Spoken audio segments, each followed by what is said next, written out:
काय नेमकं त्यांनी काय सुरुवातीलाच मी PCMCचे कमिशनर आणि त्यांची सगळी टीम जवळपास गेले 72 तास ज्या पद्धतीने ते काम करत आहेत त्याच्याबद्दल मी PCMC खरं तर PCMCचे कमिशनर आणि त्यांच्या सगळ्या टीमचे मनपूर्वक आभार मानते की अडचणीच्या काळात 72 तास उभं राहून हे सगळं रेस्क्यू ऑपरेशन त्यांनी केलं आहे.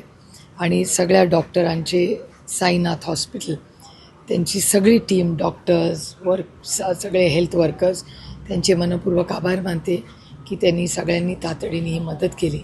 पण दुर्दैवाने आपण सगळ्यांना वाचवू शकलो नाही, आपल्या सगळ्यांचंच अपयश आहे. पण या सगळ्या गोष्टीचं ऑडिट झालं पाहिजे आणि मी PCMC कमिशनर आणि महाराष्ट्र सरकारला विनंती करीन की ही का झाली ही घटना याचं तातडीने ऑडिट केलं पाहिजे आणि अशी घटना परत होणार नाही ह्याच्यासाठी खबरदारी घेतली पाहिजे.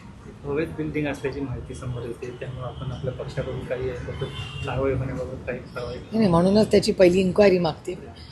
महाराष्ट्र सरकारने याची तातडीने इन्क्वायरी केली पाहिजे की कोणी बिल्डिंग बांधली, कशी बांधली, कोणी परवानग्या दिल्या, विजेचं कनेक्शन, पाणीचं कनेक्शन, जर बिल्डिंग इल्लिगल होती ते मिळालंच कसं त्यांना.